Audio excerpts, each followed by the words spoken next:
Parents have been inundated with frightening stories about their kids' use of technology. Since it's a relatively new tool for most of us, and because none of us received the perfect parenting manual for how to parent our kids in this day and age, no wonder we're a little nervous. We're all told in a variety of ways that the right parenting choice is to clamp down on our kids' phone and tablet and desktop use. I'm Sue Patterson, and this is the Unschooling Mom to Mom podcast. Each week, I'm popping in to give you a little encouragement. If you like what you hear and you want to dive a little deeper or need a little more hand-holding from me, this unschoolingmomtomom.com website will show you all the options. I have a lot of resources there for you, and I would love to help you see that unschooling really does work, and it can for you too. This week, we're focusing a little more on technology, since that seems to be a major hurdle for families. Most of us didn't grow up with this much technology, so we're a little untethered here, drifting whatever way the currents are going. And there's a lot of fear out there, and fear sells. But did you know that every time society has a shift, even back to the days of Aristotle, the mainstream powers that be resist? And then they talk everyone else into resisting, at least at first, until the world begins to see that progress often makes our lives better. So we acquiesce. We may even feel a little ashamed. Maybe you hide how much your kids are on their devices. Society has a way of leveraging that on us, doesn't it? Do you know that when books came out, people were cautioned that it would give everyone bad ideas? When writing was invented, people were warned that it could make conversations obsolete. Irreversible shock was going to come to those riding steam engines through tunnels. The telephone was going to electrocute us. Microwaves were going to give us cancer. The list goes on and on. Society does not embrace the new very easily. Then add to that another common tune, the fear, mistrust, and downright disappointment every generation has for their youth. You should read the book, Bad for You, Exposing the War on Fun. It helps point out how a lot of these things have been happening.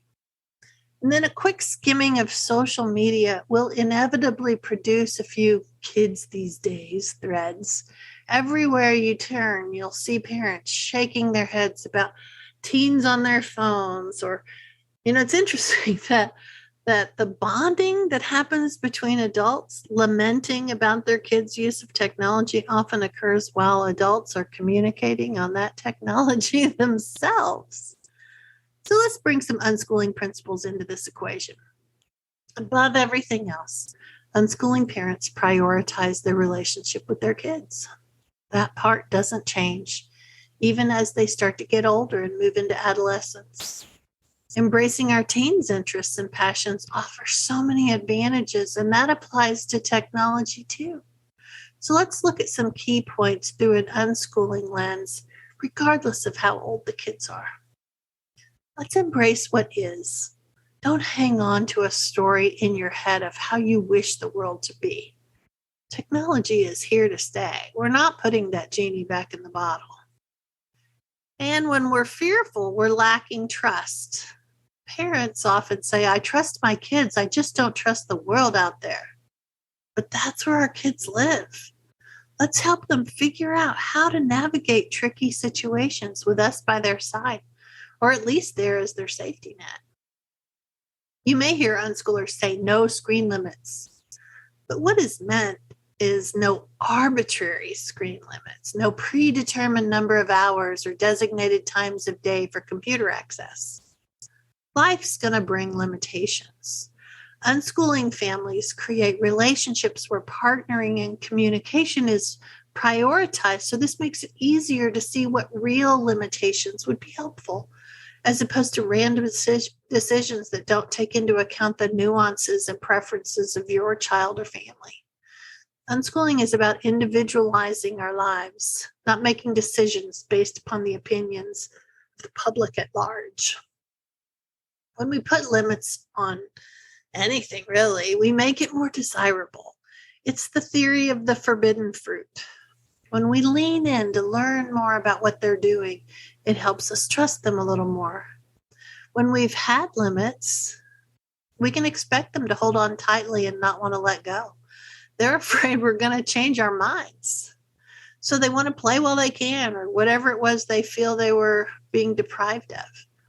Only when we step away from controlling it can they get the opportunity to actually see when they've had enough or might want to do something else. When we put external limits on them, their internal motivation never gets the opportunity to grow and strengthen. We as parents have most likely been raised with a lot of external limits and rules from adults when we were growing up, and we may have internalized that way of interacting with children. Unschoolers want to shift away from that parenting style that revolves around control and fear. Remember that John Holt quote, "To trust children, we must first learn to trust ourselves." And most of us were taught as children that we could not be trusted. All of this means that you're going to have to learn more to catch up with your kids. It's not fair to ask them to stop exploring and learning new technologies just because we don't feel like doing the same. But if we're going to meet them where they are, well, that's where they are. Technology, it's just a tool that makes accessing information so much easier, and way more than they'd ever have access to in their own towns or books that you happen to have at your house. The world truly is at their fingertips. Unschoolers want to allow our kids to expand their world, not keep it small. And one last thing, let's talk a little bit about that term screen time. It's always used in such a negative way. No wonder kids feel irritable when parents mention it. No one says, hey, let's get a little more screen time. That wouldn't even make sense. Sweeping with such a broad brush makes it easy to be dismissive. Instead, if parents can lean toward the reasons they're using technology, they'll be better informed. And that information will help you decrease your fear. It'll help you value what they're valuing and learn more about their preferences and interests. After all, that's how unschooling works best, meeting the child or the teen where they are and expanding out from there. So if we focus on the function of that electronic device, you may be able to see its value. They're making plans, they're using the calendar, they're checking the weather, maybe they're counting steps or learning about current events or researching how-tos. Those are all good things, right? They're also learning more about the technology itself, how it works, how to make videos, how to edit photos, how to develop graphic design skills. They're learning about their resources and how to research by asking questions and finding answers, even following storylines in movies and games and music. They're learning more about themselves with quizzes and information that comes from that. And even if you're thinking, well, mine is really mainly just playing video games, they are still developing all sorts of skill sets. They're developing their spatial abilities, their strategic thinking, their technical skills of all sorts. They have topic-related base skills that they're developing based on their interests, critical thinking skills. And maybe they're using their devices the way you do, keeping in touch with friends, exploring interesting topics through TED Talks and YouTube, listening to music, dreaming big, distracting themselves from a bad day. Engaging with them through their technology offers the perfect opportunity to get in the habit of sharing funny or interesting discoveries with each other. More connection between you and your kids. Take it from unschoolers. That's a good thing.